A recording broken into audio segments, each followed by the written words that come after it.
marketing service. On the podcast today, we have Angel Ribo. Welcome, Angel. Thank you. Thank you very much for having me, Thomas. My pleasure. Would you like to tell the audience a bit about yourself and what you do? Oh, absolutely. Well, I'm originally from Barcelona, although I live in Texas. I've been living here in the Dallas area for the last 10 years.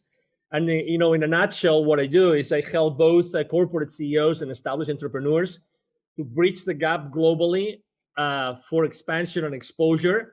I basically use internationalization as, strategies to help accelerate the growth of their businesses.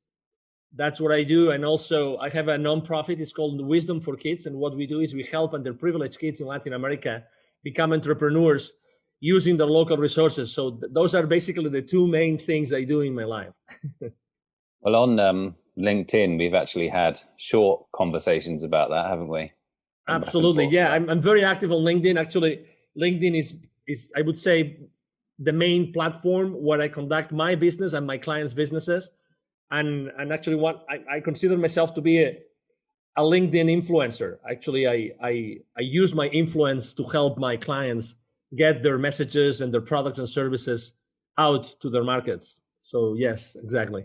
Well, I know from the profile that you are the CEO Confidant, but just in terms of what you do, is it accurate to say that you're a coach, a CEO coach? Well, that's a great question. So I started as a consultant, right? So basically, giving my 5 cents, my piece of advice to the CEOs of this world, exactly.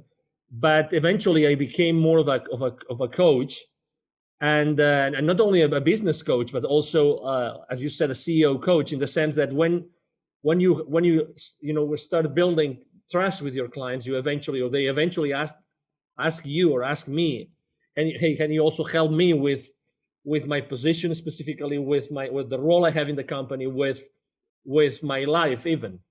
Because again, you cannot isolate the different roles that we all play in our lives, right? We're probably friends, we are sons, we're maybe parents, right? We have many different roles in our lives. It's difficult to isolate them, and as soon as this trust is being built with them, yes, to your point, additional ways of helping my clients and business partners arise.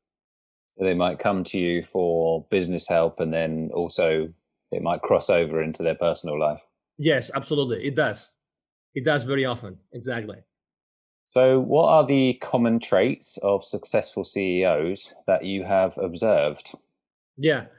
Number one, and actually that's one of my mantras in my business, which is, they take action immediately, right? And it doesn't have to be necessarily like perfect action. And that's something I use that's a nugget I use all the time, which is take imperfect action now. Take imperfect action now. And I use that also with my entrepreneurial, clients, customers. And that would be one. So they're less, let's say, I wouldn't say fearless, but they're less fearful of taking action and going to the market and making business decisions and marketing decisions, although they don't have all the information, all the variable, right? So they like to take risk. That would be the second one. They'd like to take risk because they know that taking risks, they can go to the market and they can actually, in the entrepreneurial world, there's this concept of the minimum viable product, right? So there's this minimum viable characteristics of a particular product or service that when you start offering it to the market, you get the first feedback, right? So they are very good at that. They're very good in start talking with their potential future clients and asking them, hey, I am planning to do this. I am planning to offer, this to the market. I'm planning to send this to offer this product or this particular service. What do you think about it? And they're very good in grasping this market intelligence very early on in the life cycle of that particular product or service. So again, taking imperfect action, being open to take risk. And the third one would be they're all very, very, very mindful that the key thing inside the organization, so that they are able to provide their boards with the answers that they're looking for, the shareholder value that they're looking for. They're very mindful that everything relies on their teams. Okay, it's not that everybody does a great job in educating or engaging or keeping their employees accountable. Obviously, every single CEO would like to have a high level of accountability within their employee base. But the reality is that that depends a lot on their leadership style, right? Hmm. It depends a lot on the engagement of the employees. But they are definitely completely mindful that and conscious that their team is everything for them, and every single decision they make as far as growing their team or maybe downsizing it whenever the circumstances make them do that, they are very, very mindful that the talent and everything that they have been developing within their team is the main asset that the company has. So they put a lot of effort in making sure that their own messages, the messages that come from the board, really, really, really go down, not only onto their own leadership team in the company, but to the rest of the employees of the organizations. Those would be my three main traits that I have found throughout my life. The first thing that you mentioned is also something I've heard about billionaires. So they basically looked at common traits among billionaires, and the way they phrased it, which is reminding me of what you said, was they're willing to take action regardless of the certainty of whether it will work or not. So you said it was risk, but I mean, it just makes me think of that because a lot of times we don't know whether something's going to work, but the billionaires or perhaps CEOs in your case, they're willing to take the action anyway. Exactly. And actually, this is also a common trait with not. I work a lot here in Dallas, in the Dallas Fort Worth area, with entrepreneurs, with startups, and very, very embedded, let's say, in the startup world. And I work with business incubators, business accelerators.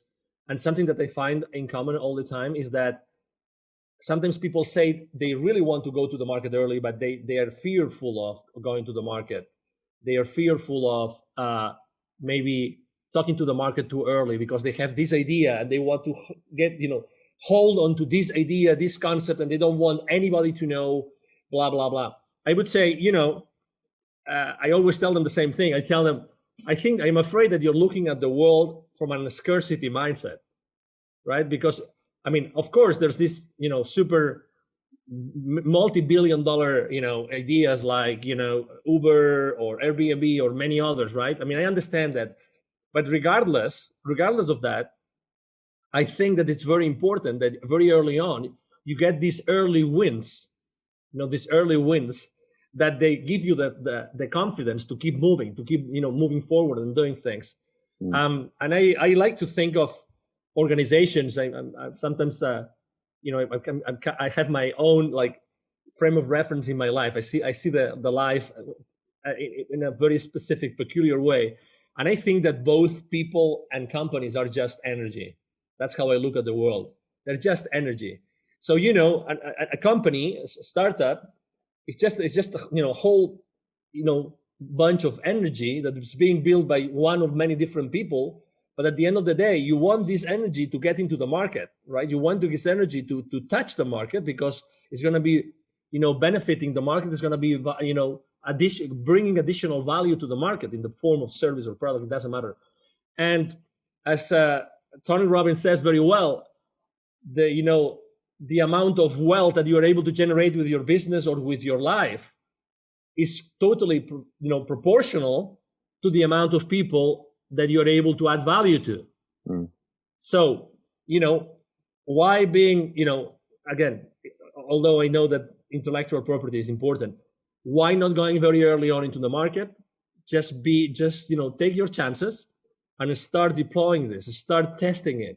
Proof testing is the number one thing I always advise both my CEOs when they want to launch a new product or the newly established ones when they are starting with a completely new venture.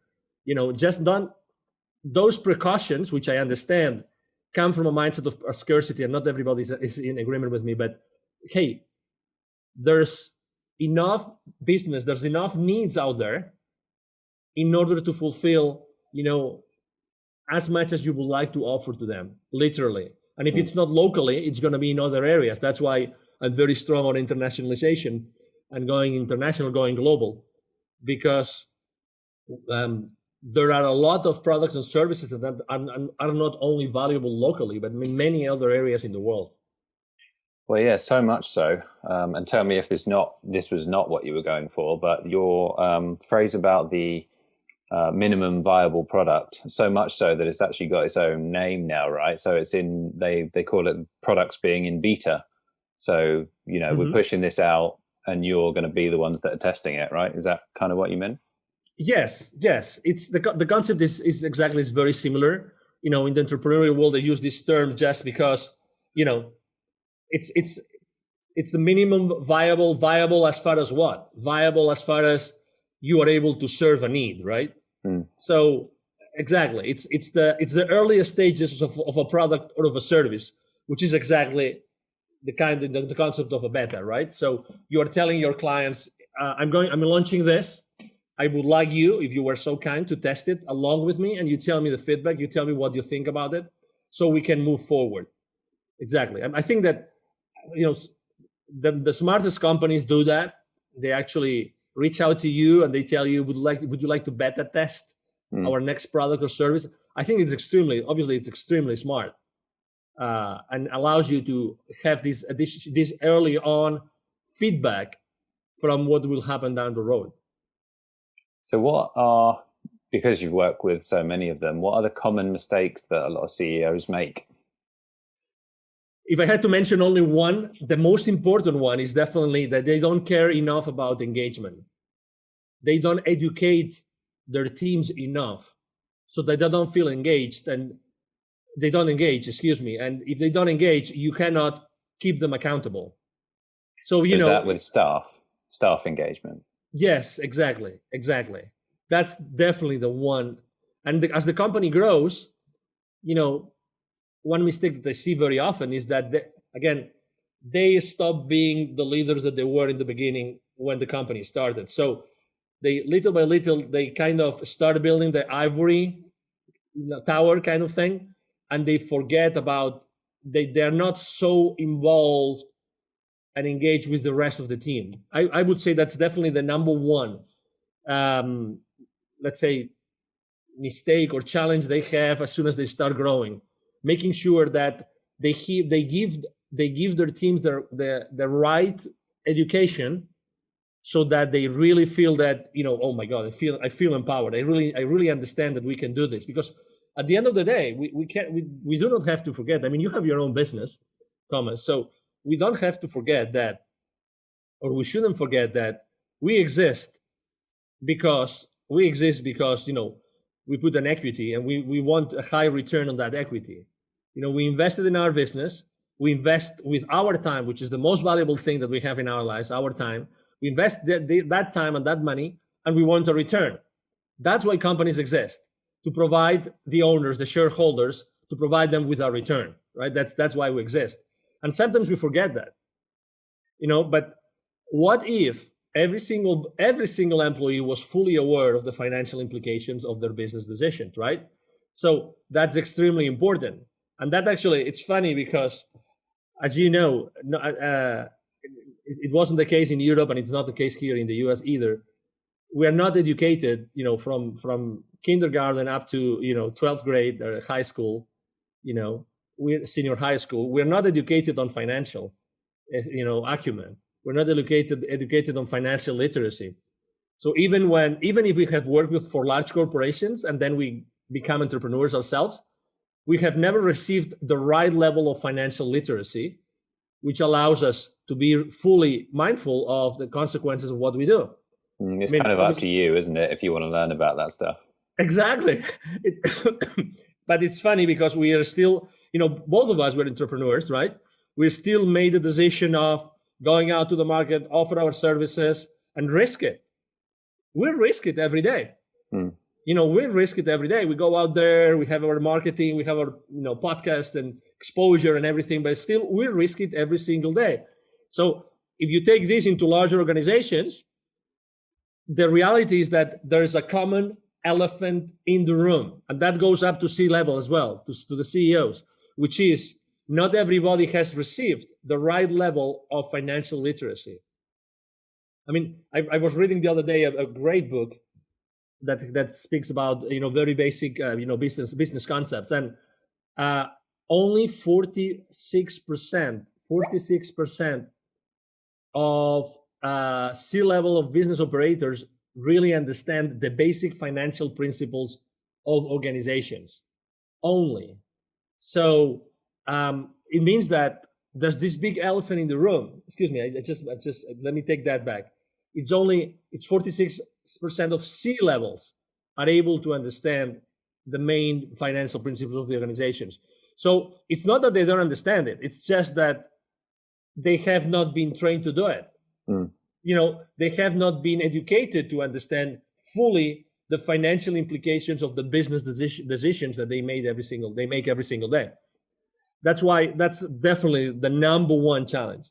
It's the disengagement of the employees for a lack of, or due to a lack of education. Well, coming back to your point of engagement, do you think that's a problem of incentives? So I think there's an issue with staff potentially speaking up where there's an element of risk there for them.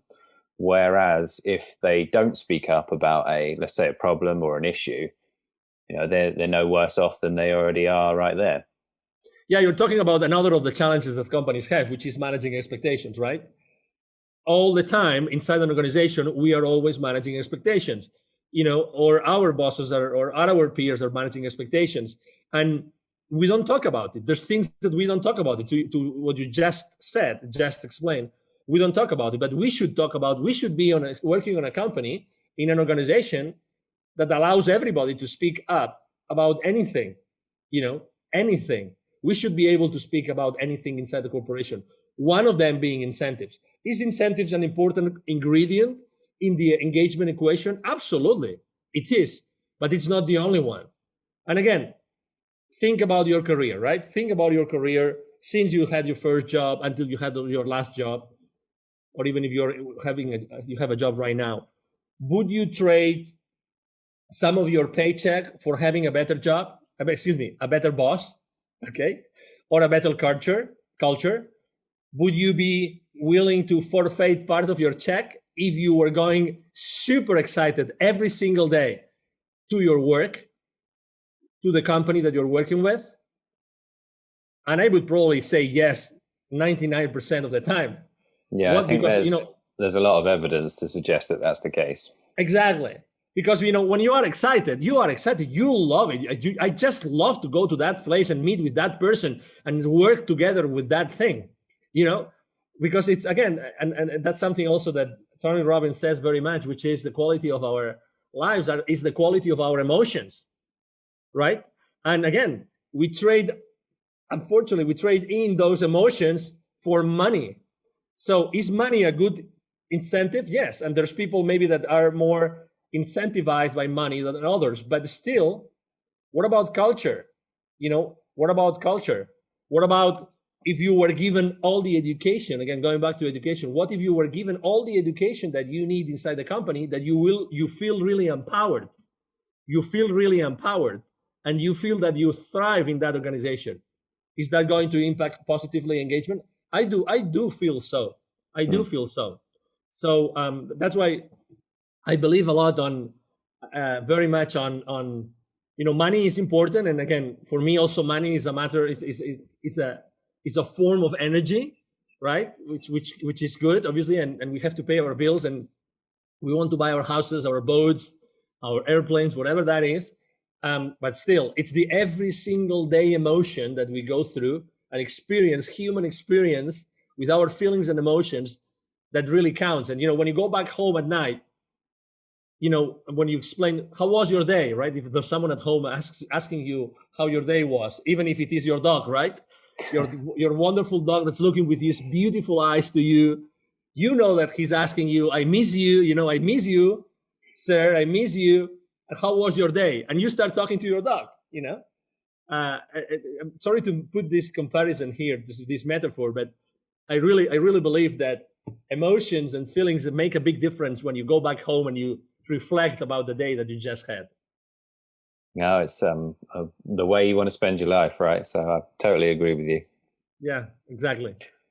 So have you got some success stories that you're proud of in helping CEOs? Yeah, there's a lot of stories. I would probably like to explain or to tell the story about a small company, just because I think that there's a lot of entrepreneurs out there. There's a lot of people listening to this podcast, and obviously, I thank every one of them here right now listening to us, because I think that it's a story of consistent, imperfect action being taken and believing in one's products, services, and team.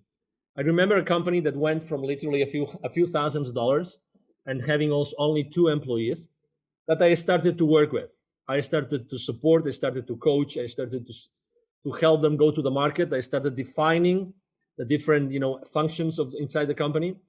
And within 2 years and a half, they were already 43 employees, and they were really, really close to $1.5 million in revenue. I like to explain that story because the owners were very young. Mm. And I remember that I was reluctant to start working with them because they didn't have really that much of an experience. The most important experience that they had was in a very large corporation. It was actually an appliances company, both of them. They had different, engineering responsibilities, positions inside that company. But they didn't have management experience. Again, they didn't have management experience. But oh my God, their passion was over the top. You could tell these guys were going to do it. I still remember when they came to see me. I think we met at a restaurant or a coffee shop. I was inside. I saw them when they arrived in their car. They had this very small, tiny car. I mean, I remember that. I mean, image as if it was now. But they were with this big smile in their faces, and they really wanted to do that, and they really wanted to work with me. And oh my God, it was a blast. I mean, obviously we are friends today, and we respect each other a lot. But it was their passion. It was there's nothing impossible. We are going to do this, and we are going to do that much better than anybody else. It was this. I mean, they didn't care about competition. It doesn't matter if we are the newcomers. It doesn't matter. We are going to do this in a better way and the right way, and we're going to put a lot of innovation in what we do, and we see the world in a different way. And if I had to reflect and also say, besides their passion, what also made them successful, because they didn't have the experience as business owners, right? Mm. Is that they were really good in dealing with people. Their team members loved them. They were a couple. Their team members loved them. They had a very something that I liked a lot. Today we talk about a lot about uh, gender equity. They did a great job. I mean, their industry was high tech, so it's a man dominated industry, but they had a very well balanced. I work a lot in the diversity and inclusion space, and they did a great job bringing female workers and male workers all together for the good of the company. And very, very young, very, very excited employees still today. I mean, I haven't worked with them for the last 10 years now, and 5 years now, but they still remember me, and I will never forget. Every time I was going to visit them, the excitement, their team, the way that they were supporting each other and helping each other internally. That was really a great experience. So they went from 2 to 43, did you say? Yeah, yeah. Now, for some reason, when I asked the question, I thought that it would be, taking a corporate to bigger numbers or something, but I can completely understand why it would be something, I don't know, more meaningful, a story that's more meaningful to you, taking something which is barely just started to what most people define as successful. Yes, obviously it's important to help a company, for instance, to expand internationally, to build a distribution channel so they start generating millions of dollars within a couple of years, 3 years, and you have a big budget to spend to do that as well. But that's it. I mean, when a large corporation starts doing this, they already have all the checks and balances and everything in place.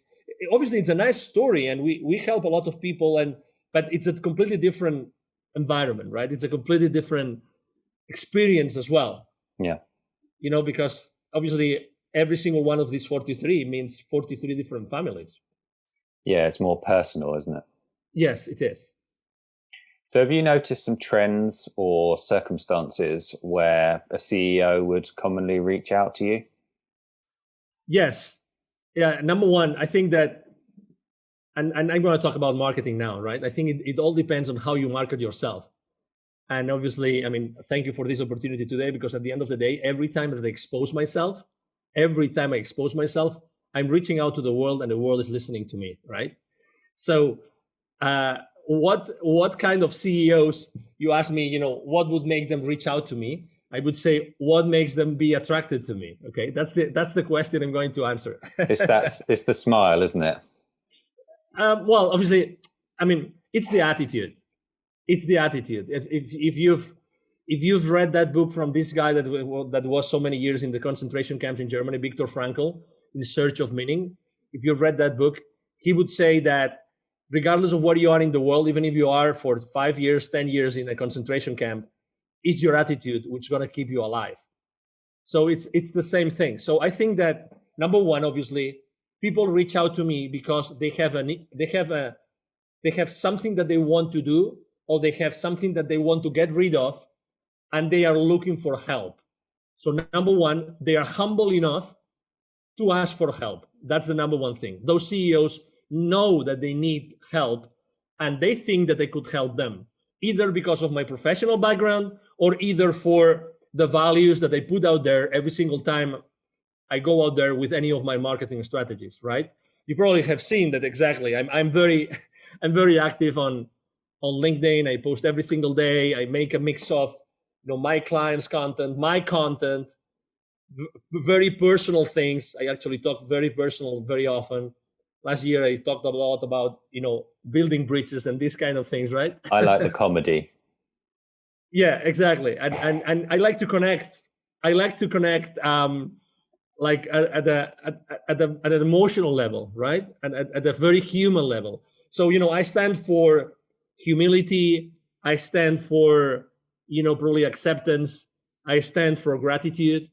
I think that those three principles, at the end of the day, if you consistently get out to the world and expose yourself with a specific verbiage and attitude, eventually the world comes back to you because of that, because they value those principles, or they value that what you do every single day. There's this, you're a marketing expert, so then when someone starts talking about, okay, so I'm going to serve that community, and that's going to be my persona or my avatar, and very often we make a big mistake, which is we're trying to have this avatar so wide so we can attract everybody, and it's the other way around. It takes a while to entrepreneurs to understand this, that the more specific you are about how you position yourself and how you are yourself reaching out to the world, the higher the chances that you're attracting the CEOs or the business owners or the entrepreneurs or the startup, leaders that you want, that they need your services, that you want to attract to your practice. If you're marketing to everyone, then you're marketing to no one. That's exactly the quote that I use for that one. So would you say that it's about they're looking to achieve something, and they're not 100% sure on what it is that they want to achieve, but they see you as the person who can help them get there, basically? That's a possibility. I would say that sometimes they know that they need help, but sometimes they're not able to put it into words perfectly, and it would surprise you from a high level executive, right? But at the end of the day, it's they're humans. They are human beings, and you don't know the circumstances that made that person become the CEO of that organization. You have no idea, right? I mean, you just guess, right? You go to Facebook, you go to LinkedIn, you look at their profiles, right? And you just guess what they went through in their lives, but that has nothing to see. I think that anything holds on paper. Anything. You can justify anything just because of a piece of paper, right? But what is the reality behind that? What is the real concern? What are the emotions? What are the feelings? Right? What is the thought process of a person? You have no idea until you start talking to them. That's why I'm saying they might want something, but they don't really know what they need. I'm going to repeat this. They might want something, but not necessarily know what they need. Right? So that's why, in the beginning, in the initial conversations with our, potential clients, that's what we do. We try to make sure that maybe what they think that they want, you can provide them because you have been able to understand what they need, right? So they have a sense of fulfillment when you provide them with what they want. Does it make sense, Thomas? Profound. Yeah, it is profound. Yeah, but it is. Yeah, I mean, we are complex. We are complex people. I mean, individually, we are, we are the sons and daughters of all the circumstances that we have lived in our lives. Well, the other thing that your answer made me think of is when you get to CEO level, it's perceived by everyone else that person's super successful and everything they do just kind of works, but in reality it's a lot more messy than that. Oh, absolutely, exactly. It's I when I lived in the UK, I learned a term that I have used since, which is orderly disorder. Orderly disorder. Okay, so we would think that CEOs, besides being successful, besides having a nice paycheck, right? Besides all of that, they have a very ordered life. Or maybe they have an orderly disorder life. I would say they don't even get there, to be honest, because most of the time they have had to sacrifice some aspects in their life, some of the roles, in order to be so successful. Okay, so again, we're going back to the same place. It's like when you are a CEO and you go to meet your board, the shareholders, right, the investors, it's like when if you're ever being called, Thomas, to the principal's office, it's kind of the same thing. He's still a human being, or she is still a human being. The CEO is a human being, and they have to respond to the commitments that they made the previous quarter or the previous fiscal year, right? Whatever the checks and balances are. But again, they are still human beings, and they have had to sacrifice, because how many hours, is it 168, right? Hours a week. So we have 168 hours a week. So that's how many hours we have, all of us. It doesn't matter if you are the CEO of General Electric or British Aerospace, or you are a small business owner, or you are an employee. It doesn't matter. We all have the same amount of hours. So what do you do? What do you sacrifice? Are you obliged to sacrifice? Probably you are too. You are. So are you at the right company as a CEO? That's another question that sometimes I ask. I help CEOs to answer. Are you at the right? I mean, what is the toll that this role of yours is taking into your life? What is the toll? Are you willing to keep on paying that toll every single morning when you get into your car and you're driving towards your office? Is that still enough? Is it still paying off? Are the dividends, are your personal and family dividends enough? And for instance, a family is a good indicator, right? Family, kids, wife. This is a great indicator of someone's life, of someone's quality of life. Because, I mean, obviously not everybody feels compelled to have a family, but the ones that do, very early on, they realize that they want to really live the lives of their kids. Otherwise, someone else is going to be, raising them, excuse me. Yeah. Do you find that asking that question, typically, are they in the right role often, or are they often not in the right role as CEO, or in the right company even? Most of the time they're in the right, they are in the right. Well, they think they are, because, I mean, they have been reinforcing that thought for how many years? How many years did it take to them to be in that place?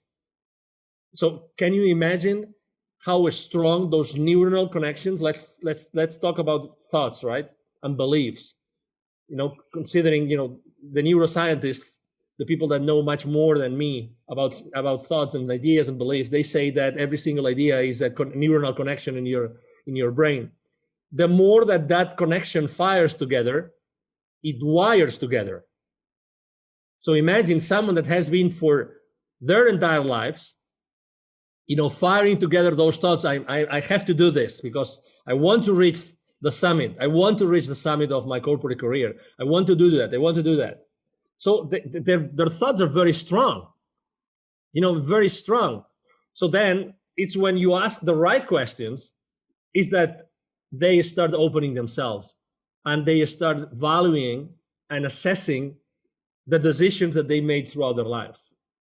And there might be my questions, or there might be maybe some incidences that happen in their kids' lives or in their relatives' lives, or even at their parents' lives.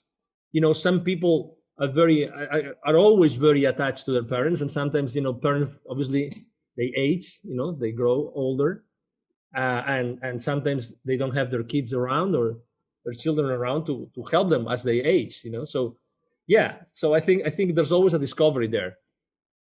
Well, I think that I heard that regarding changing people's minds, the sort of the emotional feeling that people have around changing those beliefs is because in the brain, it's located near the pain center. So it's almost like if I have to change my mind at this point, it's actually going to be painful for me. That's the link that's somehow there. Although I'm no neuroscientist, so that might be completely wrong. Yeah, I don't know about that, but obviously, we are still animals, we are sophisticated animals, and our brain is still, the heritage of this animal kingdom that we originated, initially. And we have to, well, we know that this is, we want to preserve our life, right? That's the main thing. We have this survival instinct, and we still have this survival instinct totally ingrained in our personality, in our character. So a segue into, how did you get into the field of coaching CEOs? How did you start in this? Yeah, so basically, when I started my career in the 90s, actually it was in the moment in which I moved out of Barcelona and I started my work in the UK, that I started to make a lot of phone calls. So my position was an inside sales position at that time, and it was caring about corporate accounts in many different countries in Europe. But the phone calls I was making were from the UK. So I started to have systematically over a thousand conversations every single week. Okay, so I was having a lot of conversations. We were really a machine. You would say they would be very brief. I mean, not necessarily. I would have like long conversations and very short conversations.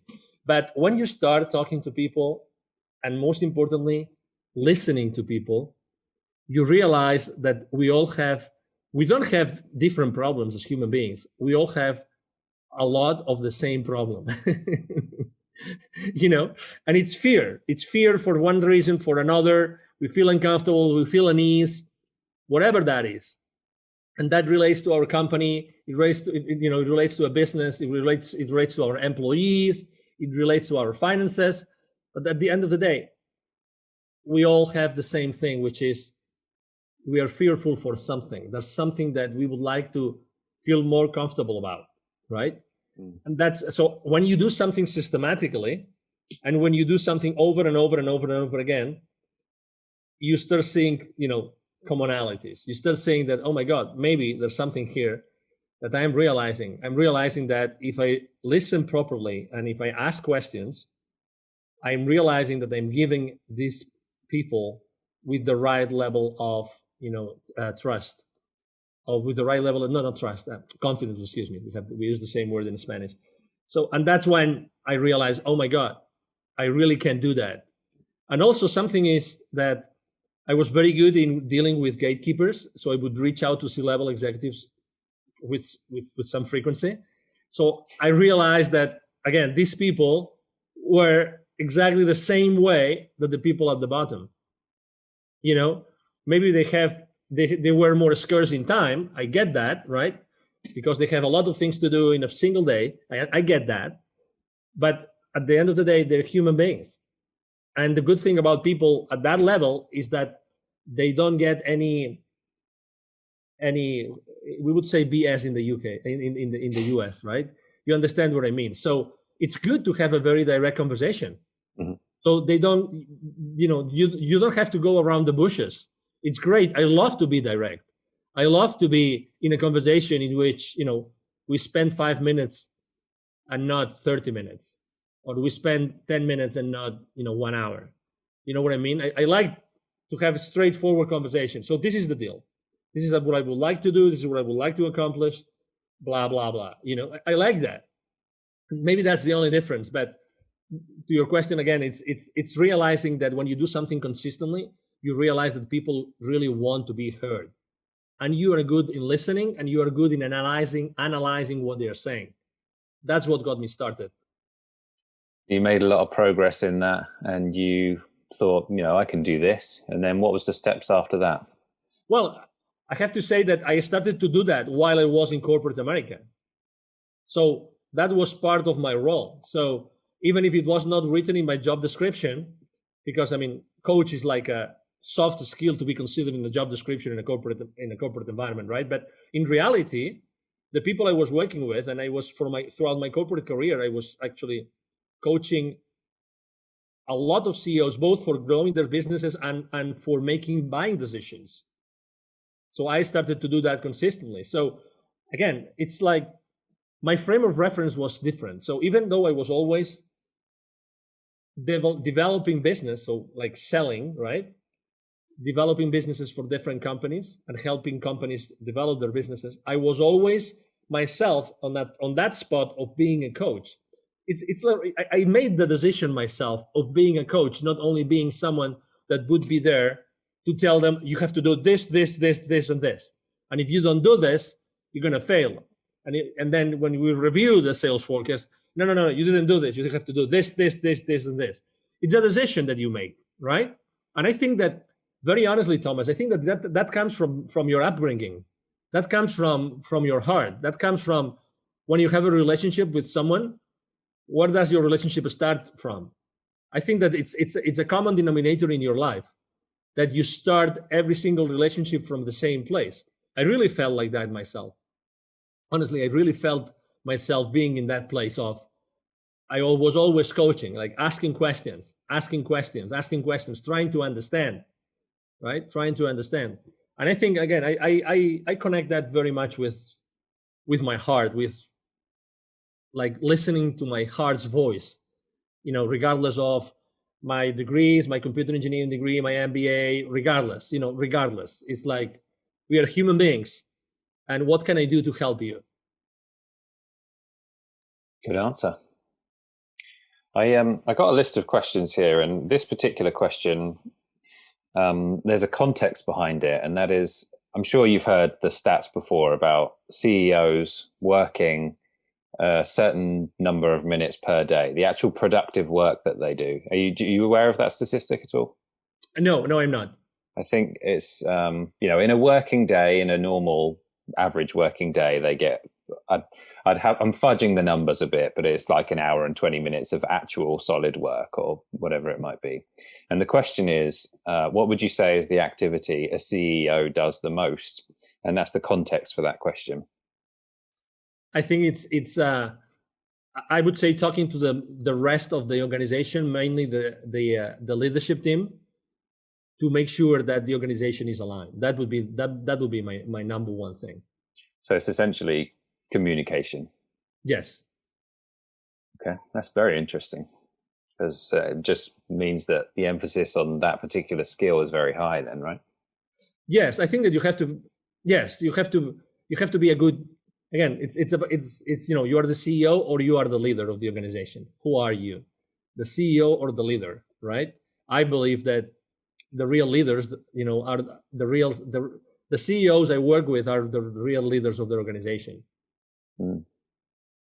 And what are, would you say, are the biggest misconceptions about CEOs? Yeah, the biggest misconceptions is what you mentioned before, which is they're so successful, they're so happy, everything is great, everything works out, they have the perfect life.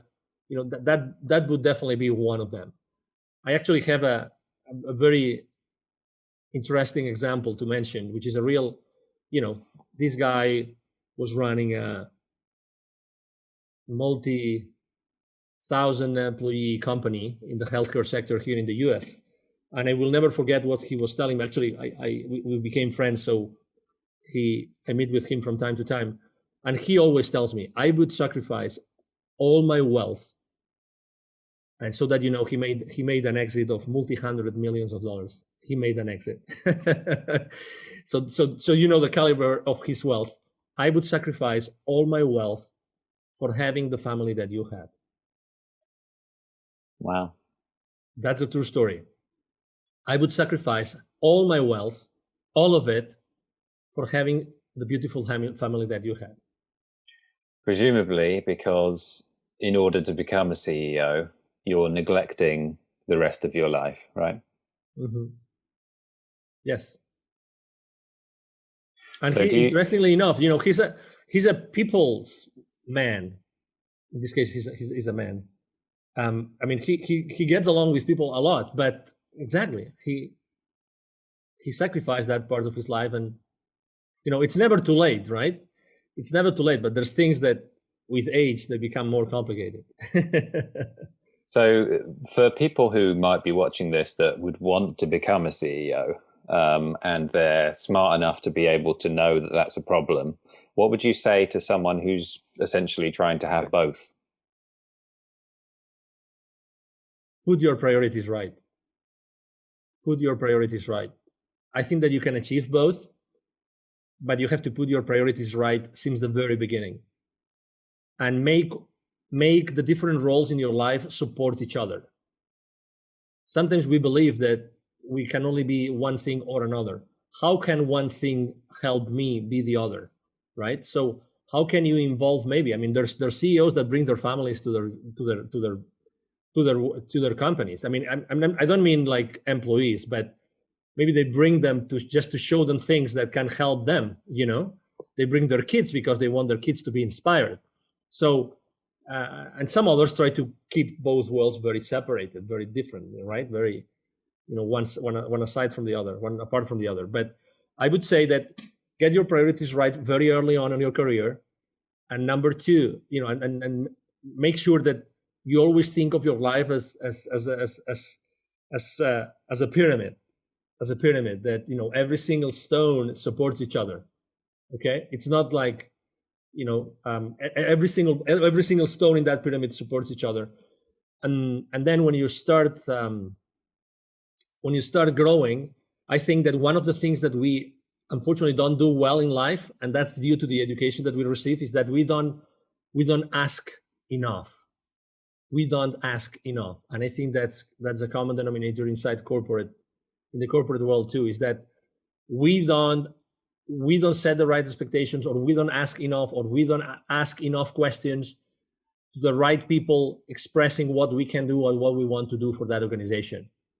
Okay, I've seen people progressing inside their organizations and becoming the CEOs, and those were people that were obviously, they were very passionate, they were very clear, they were very focused, but at the same time they were asking the questions, and they were asking that they wanted to do some things. We tend to be, in general, asking questions aloud and to be exposed is not properly valued, socially speaking.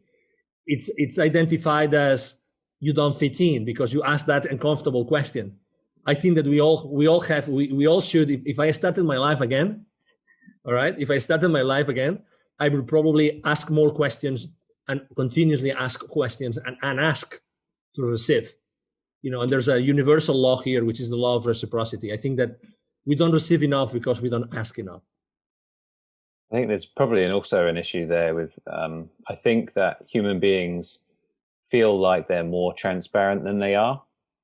And I don't know if that's a psychology issue from when you're, when you're brought raised, and you think your parents seem to know a lot, and you think that everyone else seems to know what you want, but in reality, people know very little about what you want, right? Well, let me tell you a very simple example. You're going with your parents to see some relatives or some friends, and what's the first thing that your parents are going to tell you? Most likely, don't ask for anything unless you're being offered, because it will be considered as rude, right? And I used to think like this before. I mean, I remember my mom telling me, please make sure that you behave, make sure that you don't do this, you don't do that, you don't do that. How many don'ts compared to the do's would your parents tell you when you would visit some relatives? So there's this sense of fitting in that I think is too strong in the world today, and that makes us not ask in order to receive, to be very honest. So, would you ever coach someone to go from an existing lower job to becoming CEO, or have you ever done that?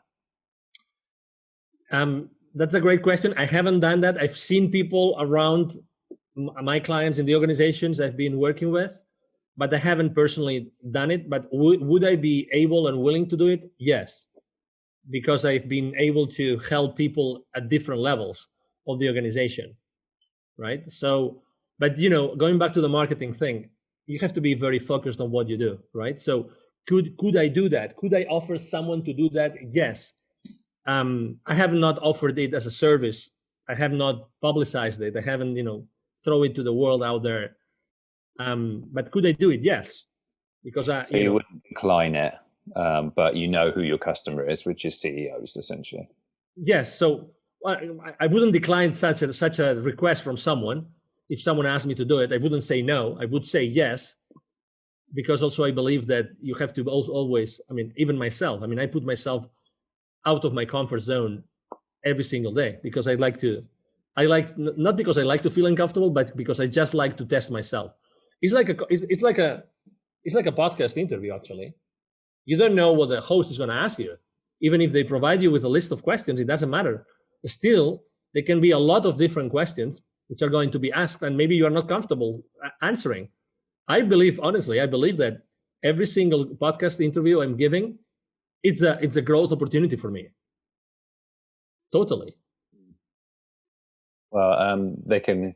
I mean, questions in general can get you thinking about stuff that you hadn't otherwise thought of before, right? Yeah, exactly. So I know you mentioned Tony Robbins. Who are your mentors? Yes, so I haven't really had mentors in my life, like mentors, one-on-one mentors, but I have had like generic mentors as Tony Robbins. I consider him, maybe I don't consider him a mentor, but I consider him someone that for a couple of years he made a huge impact in my life. It coincided with my relocating from actually Latin America to the US. I went to a Unleash Your Power Within event by Tony Robbins, and it was so intense, so intense. And he mentioned several concepts that changed my life forever. So that's one of them. The other one is Dr. Joe Dispenza. He's a neuroscientist. Dr. Joe Dispenza is a public figure as well. He does thousands of people events, and I like a lot because of what I do. I like a lot to study the science behind the behavior of people. I like that a lot. A lot. And then I consider myself very spiritual in the sense that I'm always looking for additional answers to what's going on in the world, what's going on in my life, what's going on in the universe, these kind of things. And when you are trying to find those answers, so there's a whole bunch of people. I have a list of affirmations that I use every single day. I try to sing and I try to dance. Those are my mentors because I'm a very high energy guy. I can be very, very quiet, but at the same time, I'm also I build myself with additional strength every time I sing or every time I dance. I really, those are activities that feel my human and spiritual side a lot. Well, I like the story about the UPW event. I haven't been to one personally, so it's interesting that you say that. It makes me want Yeah, to go even more. very intense, very, very intense. Can you tell me about when you met Les Brown? Because I'm a fan. Yes, of course. I sit on the board of an organization called Evolutionary Business Council, and I we are basically a group of very highly influential people in the world. We are like almost 600 million people altogether of outreach. And we are only 320 people in that organization, but that's the combined outreach that we have. And we very often invite people like Les Brown, and he's actually a member of the organization.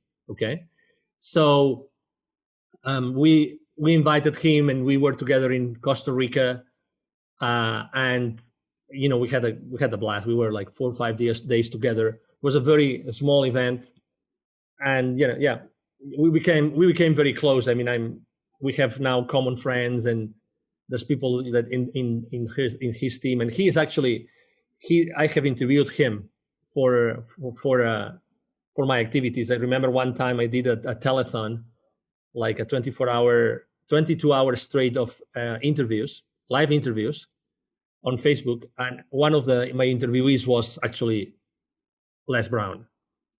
And since that was 4 years ago. That was 4 years ago. You've probably seen the picture online, my picture with him, right? And we've been in contact. I met his son then also as well. I met his daughter. Yeah, he's an extraordinary human being with a great team. I've quoted Les Brown many times, so yeah, I'm a big fan as well. Yeah, but yeah, great story. I've been doing our podcast. I did a little bit of research, and can you tell me about your goal to help 810,000 kids to become entrepreneurs? Yes. So when I started, Wisdom for Kids, basically I started assessing what's the need in Latin America, and the need is very clear. There were 81 million kids in Latin America in 2012, according to UNICEF figures. So I had when I was living in Latin America, I lived in Latin America for 10 years. When I was living in Latin America, I was seeing the poverty all over the place. So when I left corporate America, I decided to start with a couple of friends. I started Wisdom for Kids, which is the foundation that I'm the president of, and I co-founded.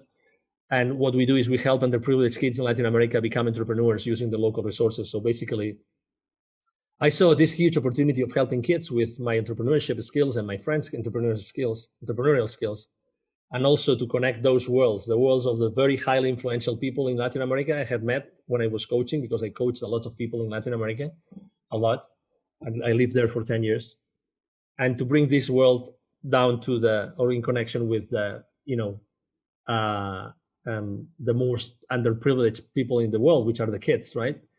And then, everything started. So we have held more, we had to stop activities last year, but we have held more than 1,000 families with their kids in different areas, mainly in Mexico, because it's the closest place here to the US. And yeah, it's extremely, it's one of these places in which I recharge my batteries. I get totally knackered because I really work really hard, and I do a lot when I go myself and deliver the training, the workshops, the inspiration that we give those kids. I really empty myself of physical energy, but from a human spiritual energy, I fill up totally by doing that and going to very underprivileged areas and indigenous communities, these kind of things. That's amazing. Congratulations doing Absolutely. that. Thank you. So, one thing I have noticed from your LinkedIn activity is that philanthropy very important to you. Mm-hmm. Yeah, very much. Because I have been volunteer for local hospices here. I always think that we can do so much more with our time. It's like getting your priorities right. I really think that, as opposed to be And I do that a lot because of my business, but as opposed to be on social media or on TV, you can do so much more to make this world a better place, this world a better place. So yeah, I have helped a lot of people. I have helped a lot of companies. I've been pro bono with a lot of organizations. I've sat on the board of organizations for free. Yeah, I mean, I think that the world, there's a lot of differences. There's a lot of, inequities. Let's put it this way. And some of us, and you are definitely one of them with your podcast, we want to help. We want to be inspiring the world every single day. So. Well, thank you very much for all the value you've given on the interview. And can you Absolutely. tell the audience where the best place for people to find you is? Absolutely. Yes. As you mentioned before, my brand is the CEO Confidant, the CEO Confidant. And my name is Angel Ribo. So the easiest way is to go to LinkedIn because I'm very active. I answer all the messages there. And then my email is very simple. It's Angel, ANGEL, at Angel Ribo. Ribo spell as RIB as in boy O, Angel at angelribo.com. That's my email address. That's the easiest way to reach out to me. And Thomas, I wanted to say thank you very much for you allowing me to be here to speak to your audience, and for having such a great conversation with you today. It's absolutely my pleasure, and I will speak to you soon. All right. Thank you. Thank you very much. Bye bye. Bye bye.